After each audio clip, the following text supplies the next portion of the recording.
Aujourd'hui, Jésus entre dans la ville comme un roi et les foules lui font un triomphe et c'est la fête. Mais il n'est pas venu sur un char ni sur un beau cheval blanc. C'est sur un ânon qu'il est assis, une monture bien modeste pour un roi. Car il n'est pas venu en vainqueur à la tête d'une grande armée et au cœur même de ce triomphe, il demeure le serviteur de tous. Sa couronne royale est une couronne d'épines, son sceptre sera un roseau et son manteau de pourpre un habit de dérision. Mais Dieu lui donne le nom plus grand que tous les noms, Fils de David, Fils du Très-Haut, il est notre Sauveur. Saurons-nous l'accueillir? Saurons-nous lui faire de la place dans notre vie? Saurons-nous le reconnaître? Voilà bien le défi qui nous attend durant cette semaine sainte qui s'ouvre ce matin avec cette fête des rameaux. Oui, ouvrons notre cœur au Christ qui vient à notre rencontre. Amen. Et je vous invite à vous lever pour chanter notre premier cantique à la page 435, « Seigneur, nous t'acclamons ». Page 435, « Seigneur, Jésus, Seigneur, Sauveur, nous t'acclamons ».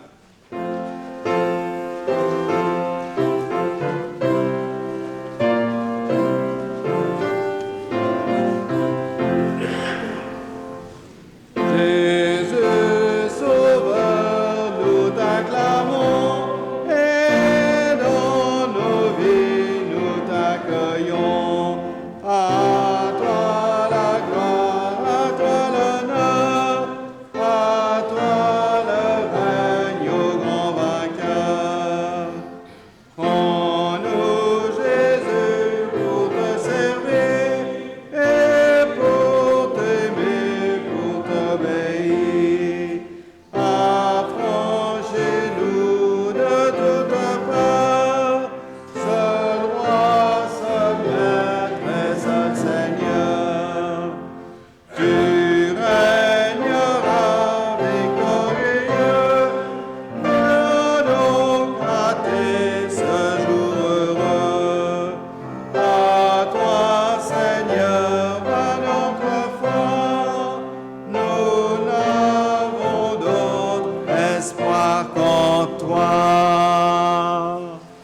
aujourd'hui le Seigneur entre dans la ville, aujourd'hui le Seigneur entre dans notre vie et ces jours de fête.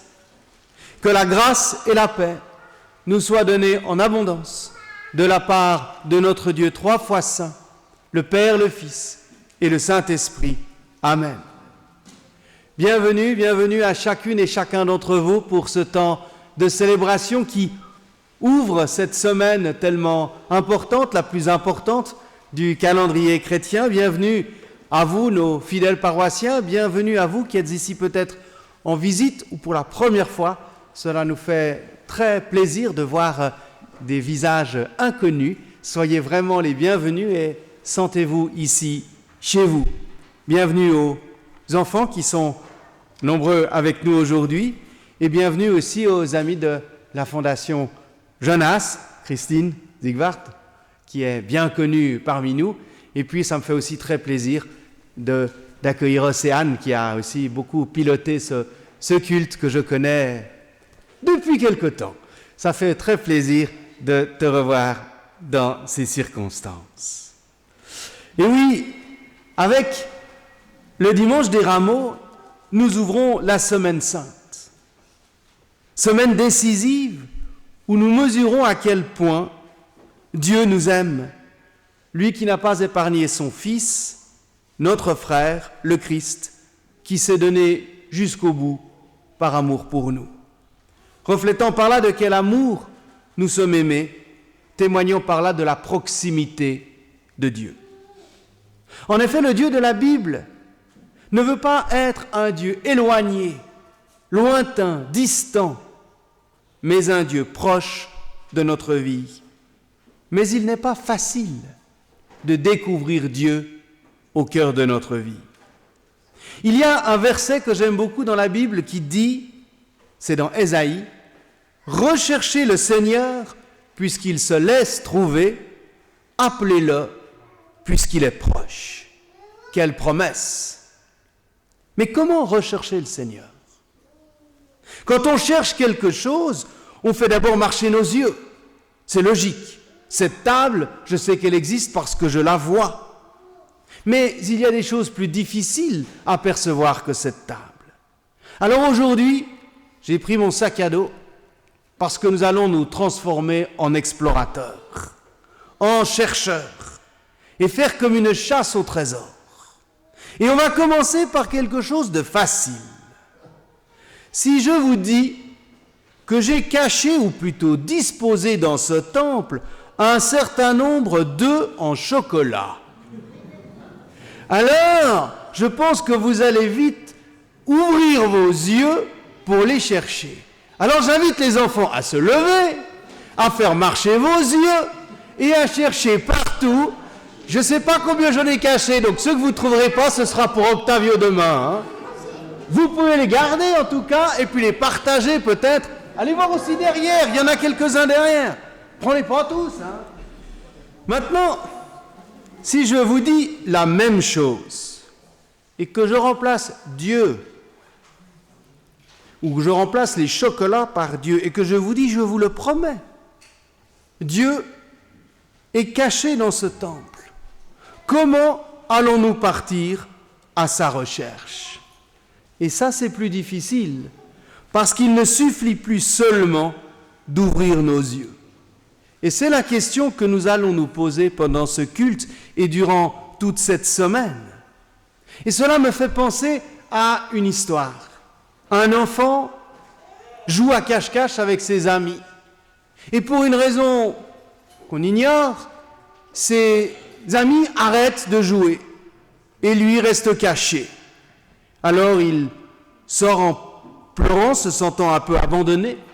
Son grand-père vient à lui et lui dit « Ne pleure pas parce que tes amis t'ont laissé seul. Peut-être pourras-tu apprendre quelque chose de cette histoire. Toute la vie est comme un jeu entre Dieu et l'être humain. C'est simplement Dieu qui se plaint que nous sommes partis ailleurs, que nous ne jouons pas correctement. Dieu attend d'être trouvé et nous sommes partis ailleurs à la recherche d'autre chose. Alors puisse cette semaine sainte nous aider à découvrir les lieux où Dieu se cache dans notre vie. Amen.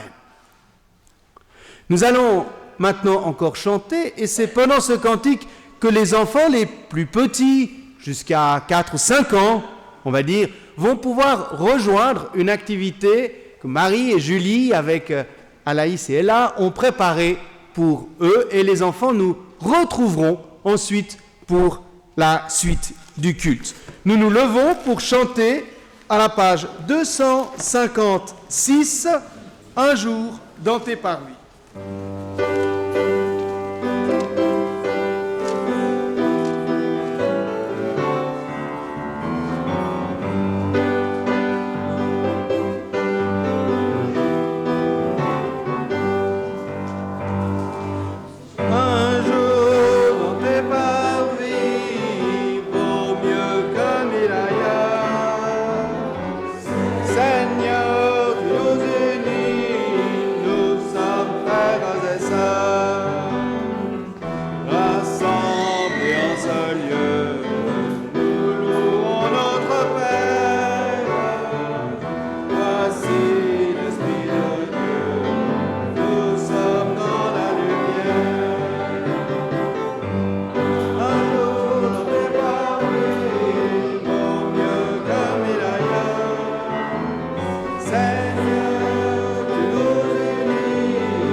Il en fut ainsi pour les habitants de Jérusalem, qui se réjouirent de la vie de Jésus.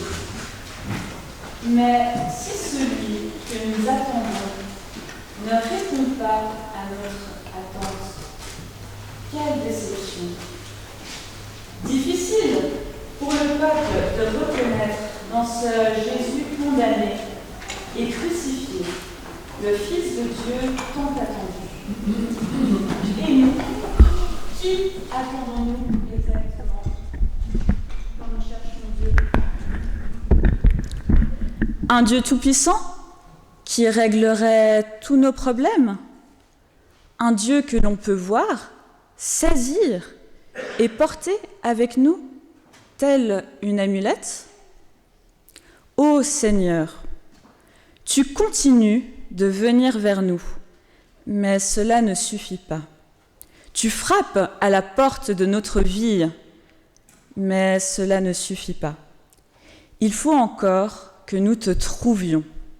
Il faut encore que nous t'ouvrions. Seigneur, à travers ce temps de culte, donne-nous de repérer toujours mieux les endroits où tu te caches dans notre vie, tout près de nous. Amen.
C'est aujourd'hui que le Christ se rend le plus visible, le plus manifeste. Il est vu, il est acclamé par toute la foule de Jérusalem.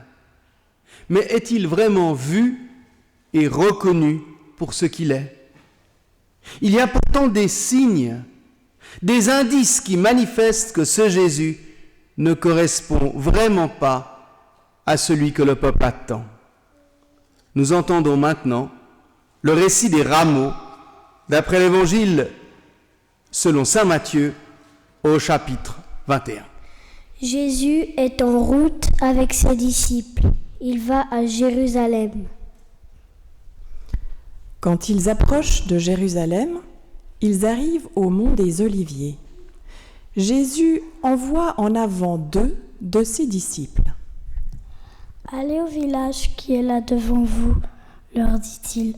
Dès que vous y serez arrivés, vous trouverez un petit âne attaché sur lequel personne ne s'est assis. Détachez-le et amenez-le-moi. Et si quelqu'un vous demande « Pourquoi faites-vous cela ?» dites-lui « Le Seigneur en a besoin. » Ils partent donc et trouvent un âne dehors dans la rue, attaché à la porte d'une maison. Ils le détachent et l'amènent à Jésus. Ils posent leur manteau sur l'animal et Jésus s'assied dessus. Beaucoup de gens étendent leurs manteaux sur le chemin et d'autres y mettent des branches vertes qu'ils ont coupées dans la campagne. Ceux qui marchent devant Jésus et ceux qui le suivent crient. Gloire à Dieu! Vive notre roi! Que Dieu bénisse celui qui vient au nom du Seigneur. Jésus entre à Jérusalem. Les gens sortent des maisons et demandent « Qui est-ce » ? « C'est Jésus, le prophète », répondent les gens du cortège. Jésus se rend dans le temple et les enfants continuent de crier « Hosanna au fils de David !» Les grands prêtres sont indignés. Jésus leur dit « N'avez-vous jamais lu dans l'Écriture de la bouche des tout-petits, tu as fait monter la louange ?» Et il les quitte. Voilà. Confessons notre foi et je vous invite à lire le texte que vous avez sur les feuillets. Je vais lire la partie normale et tous ensemble, nous lirons les parties en gras.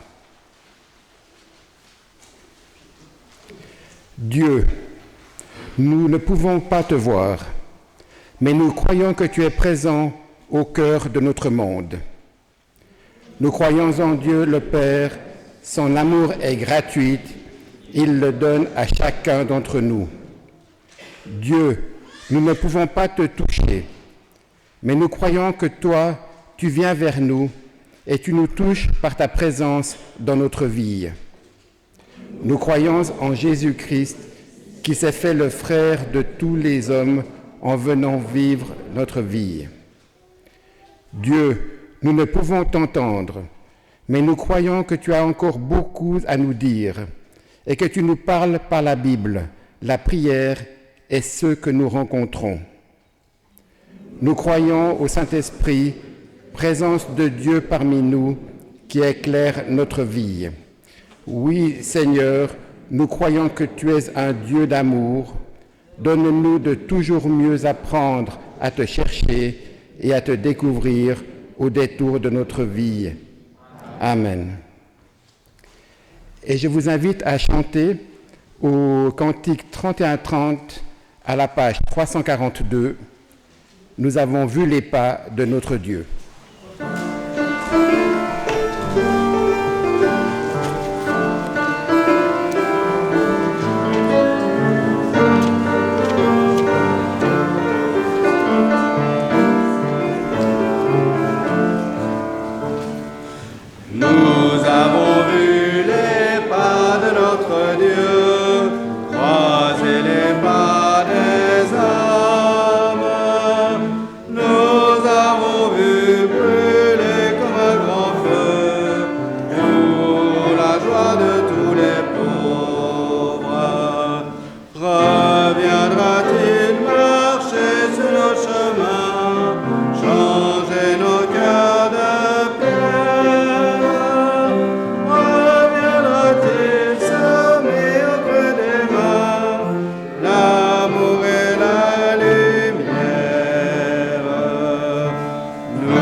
où Dieu? La question est souvent lancée comme un défi. Souvent des personnes viennent me dire « Je le cherche, mais je ne le trouve pas. » Et à force de chercher sans trouver, on finit par se décourager ou par aller chercher ailleurs. Pas facile de chercher quelque chose ou quelqu'un sur lequel on sait pertinemment qu'on n'arrivera jamais à mettre la main dessus.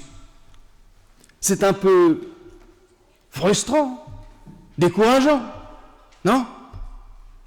Si seulement on savait où chercher, si seulement on savait où regarder de façon précise et comment le trouver avec assurance, ce serait quand même plus facile.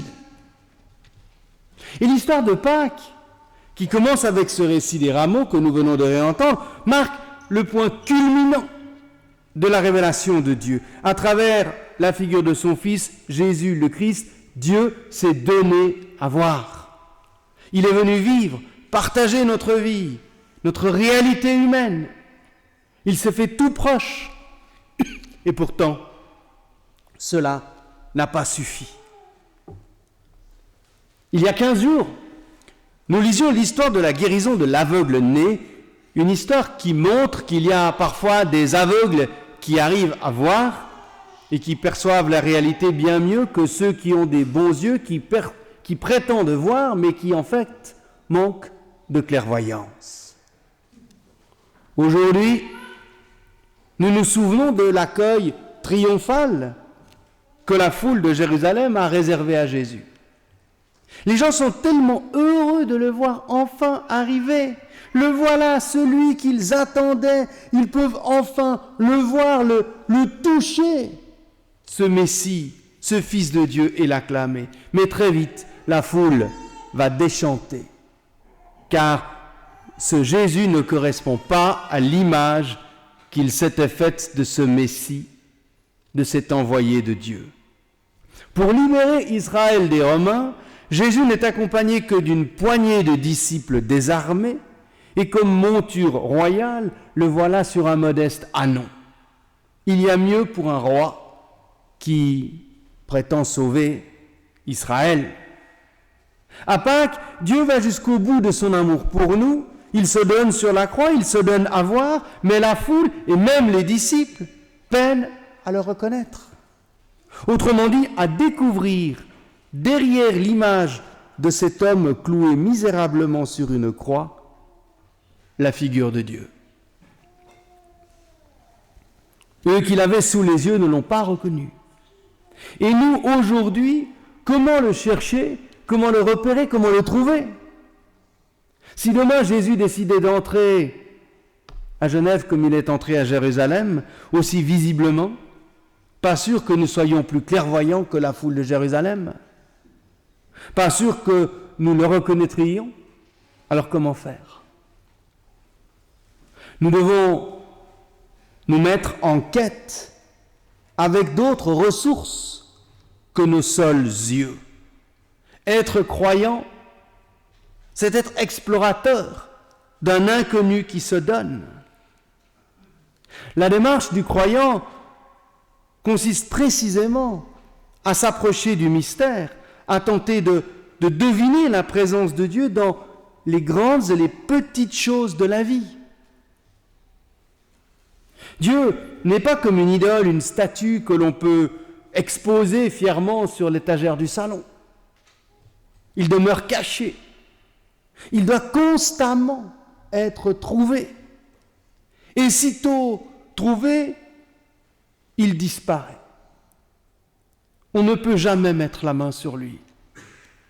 Et pourtant, comme le dit encore une fois ce beau verset d'Ésaïe, cherchez-le, puisqu'il se laisse trouver. C'est là tout le paradoxe. Certains, alors, le cherchent au ciel. Et je crois qu'ils font erreur. Dieu n'est pas resté caché dans quelque monde lointain, inaccessible ou réservé aux seuls initiés. Tant de religions, tant de courants spirituels l'ont ainsi éloigné pour mieux asseoir l'autorité de quelques dirigeants ou dignitaires religieux. Si Dieu, en Christ, est venu naître à Noël et mourir à Pâques sur la croix, c'est bien qu'il a voulu établir sa demeure sur la terre. Dieu n'est pas au ciel, il est là, incognito, discret, caché. Et c'est donc sur la terre qu'il faut le chercher. C'est en nous qu'il faut creuser. Paul ne dit-il pas, ne savez-vous pas que vous êtes le temple de Dieu? Autrement dit, que Dieu est là, qu'il habite en vous, en chacun de nous. Alors pour celui et celle qui sait voir autrement qu'avec ses seuls yeux, la terre, la vie, notre vie, est un réservoir inépuisable de signes que Dieu nous laisse de sa présence. Il faut ne plus faire confiance à ses seuls yeux, mais faire confiance tout court, et j'ai envie de dire, faire confiance que Dieu nous accompagne. Croire permet alors de repérer les traces que Dieu laisse sur notre route. Croire ouvre les yeux, et pas seulement les yeux, pour nous permettre de voir, mais pour apprécier le monde autrement. Là où certains ne voient que le fruit du hasard, le croyant pourra y repérer la main de Dieu. Là où certains ne voient que des faits divers, l'explorateur de Dieu pourra y déceler les signes de la proximité aimante de Dieu. Alors devant nos yeux qui doutent et nos cœurs qui hésitent, il y a un moment où nous devons creuser au fond de nous pour déceler cette douce présence de Dieu, cette lumière qui éclaire les plus profondes ténèbres, ces graines d'espérance qui résistent à tout ce qui dans le monde devrait nous faire désespérer. Le croyant n'a pas la main sur Dieu, il n'a aucune assurance. Il est comme un coureur qui passe de signe en signe, en recherche de ces petits indices qui ont l'air de rien et qu'on néglige si souvent. Le croyant est en recherche constante des traces que Dieu laisse au creux de notre vie. Et une fois qu'on a vu les traces, on ne peut plus vivre comme avant. On est à jamais marqué du sceau de cette présence. Mais on continue pourtant à aller de surprise en surprise, car Dieu n'est jamais où on l'attend. Mais aujourd'hui, en ce dimanche des Rameaux, Dieu nous rappelle qu'il a voulu se montrer à visage découvert dans la figure de son Fils qui se donne en croix. Dieu, dans ces fêtes de Pâques, oui, se montre à visage découvert. Cela ne signifie pas pour autant que notre quête est terminée et réduite à une page d'histoire qui s'est refermée il y a 2000 ans. L'incarnation de Dieu dans le Christ ne marque pas le point final de notre exploration, mais nous donne des signes de plus. Ce n'est pas dans la lumière, dans les lumières rutilantes des palais qu'il faut le chercher, mais plutôt au fond des étables obscures. Cette révélation de Dieu dans la figure du Christ marque non pas l'aboutissement de notre quête, mais le commencement. Dieu, désormais, se donne à connaître à travers la vie d'hommes et de femmes de notre temps, à travers notre vie et les événements du monde. Alors notre exploration ne sera jamais achevée. Elle ne peut l'être.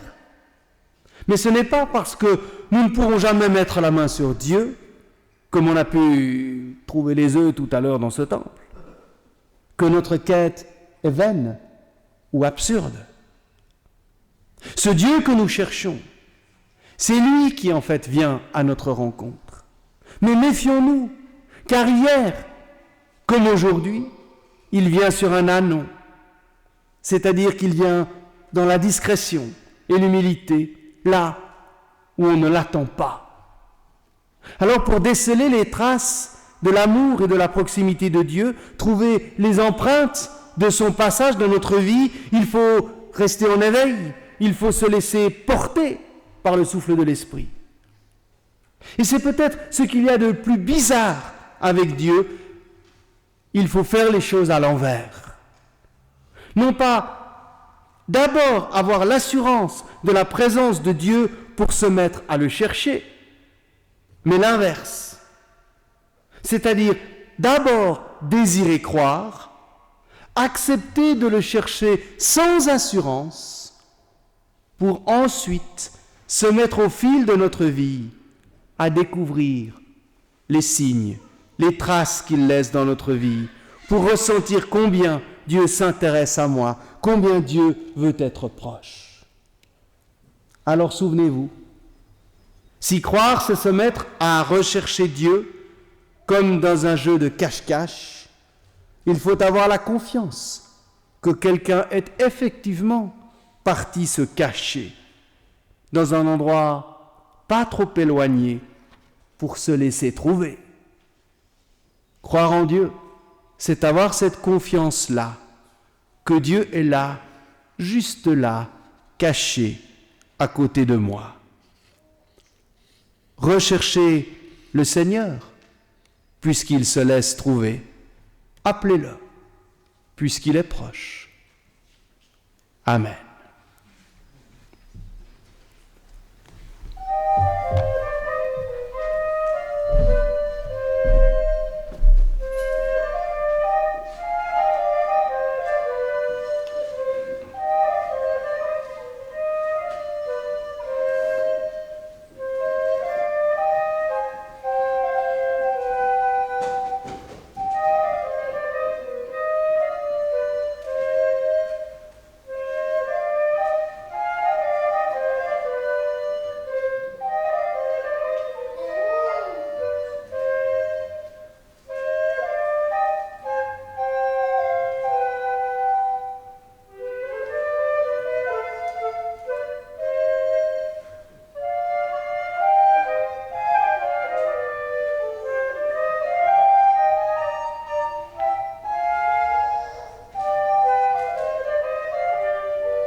Tu nous surprends toujours, Seigneur. Je te cherche sur la plus haute montagne et tout au fond de la mer, et je te trouve dans le secret de ma chambre. Tu nous surprends toujours, Seigneur. Je te cherche tout près de ceux qui font monter leurs chants et leurs prières, et je te trouve auprès de ceux qui sont seuls, à l'hôpital, au fond d'une prison. Tu nous surprends toujours, Seigneur. Je te cherche dans ce qu'il y a de plus beau, et je te reconnais dans le visage de ceux qui dans la rue ont faim et ont froid. Tu es déroutant, Seigneur, car tu n'es jamais là où on t'attend. Toujours tu viens par des chemins détournés, et jamais sur toi on ne peut étendre la main. Amen.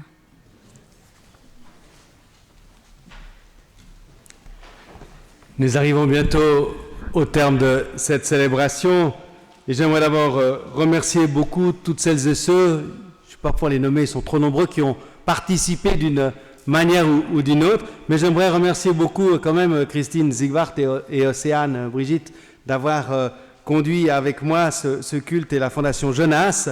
Est-ce que l'une d'entre vous veut dire rapidement un mot sur la Fondation? Allez Océane, viens.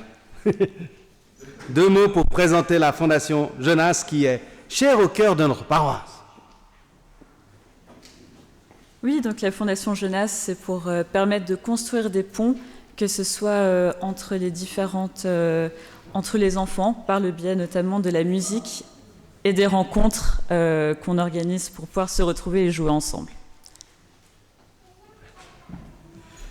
Merci beaucoup en tout cas, et c'est toujours un plaisir de célébrer avec vous. Pour quelques annonces rapidement, il y a un grand programme pour évidemment la semaine sainte avec des recueillements, des cultes tous les jours jusqu'à dimanche prochain.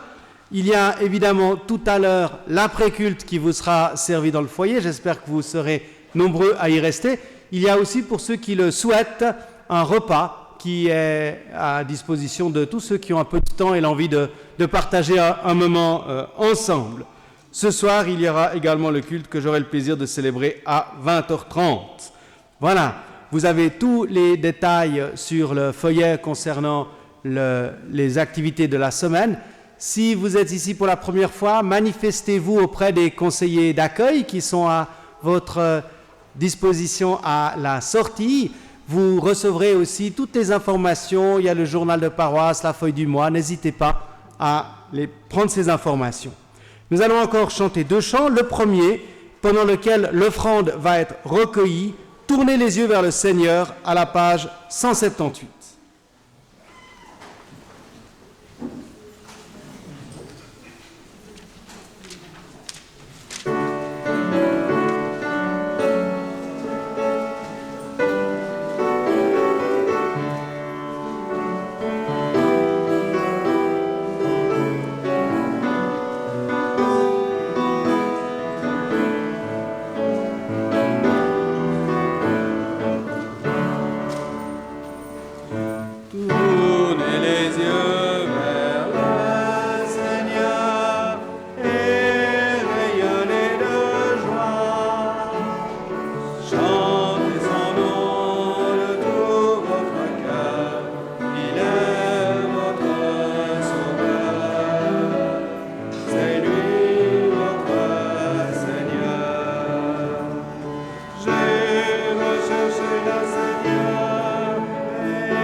Seigneur notre Dieu, nous te prions pour tous ceux et celles qui sur cette terre vont s'apprêter à célébrer le mystère de ta résurrection. Et nous aimerions être en prière particulièrement pour toutes les communautés chrétiennes qui vont vivre ce temps de Pâques dans une période d'incertitude, de peur, de violence, de persécution ou de guerre. Seigneur, que l'espérance de ta résurrection rayonne sur chacune et chacun d'entre nous, sur l'humanité entière. Et toutes nos prières, nous voulons les réunir maintenant en te disant tous ensemble: Notre Père qui es aux cieux, que ton nom soit sanctifié, que ton règne vienne, que ta volonté soit faite sur la terre comme au ciel. Donne-nous aujourd'hui notre pain de ce jour. Pardonne-nous nos offenses, comme nous pardonnons aussi à ceux qui nous ont offensés, et nous ne laisse pas entrer en tentation, mais délivre-nous du mal, car c'est à toi qu'appartiennent le règne, la puissance et la gloire, au siècle des siècles. Amen. Et puis, comme les enfants nous ont fait le plaisir d'être nombreux avec nous aujourd'hui, on va leur faire ce plaisir de chanter, dans le fond, l'hymne de l'éveil à la foi quand ils viennent à l'éveil à la foi ici même à Malagnou le mercredi. On finit toujours en chantant Roi des rois, que vous retrouvez à la page 830. Mais alors il faut qu'on vous explique, parce qu'on chante que les 4 premières lignes et on va de plus en plus vite. Alors, est-ce que les enfants, vous voulez venir devant pour chanter avec moi? Oui. Allez, les enfants, l'éveil à la foi, notamment. Bien.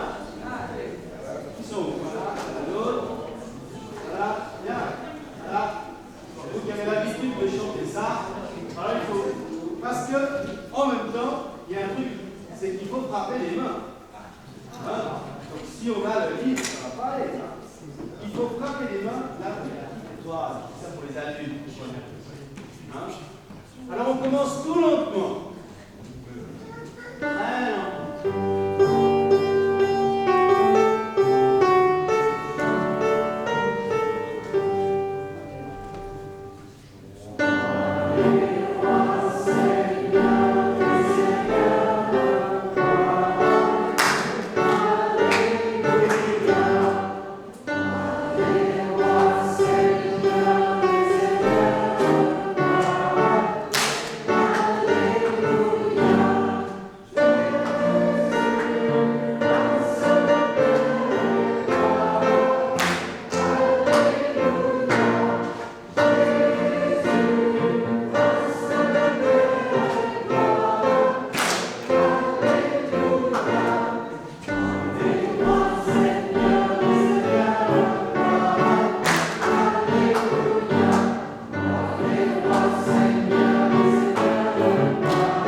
Seigneur, aujourd'hui commence la semaine sainte.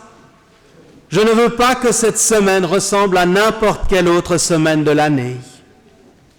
Alors comme la foule qui était là pour t'acclamer, moi aussi je veux te louer. Comme la foule qui était là pour t'accueillir, moi aussi je veux t'accueillir dans la vie. Donne-moi cette grâce de te sentir à mes côtés. Donne-moi cette joie de reconnaître les signes de ta présence tout au long de mes jours. Et que la bénédiction de Dieu nous garde et nous conduise. Oui, recherchez le Seigneur puisqu'il se laisse trouver.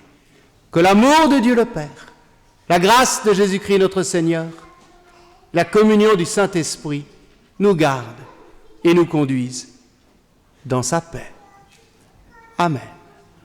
Nous entendons encore un dernier morceau préparé par Océane et son équipe.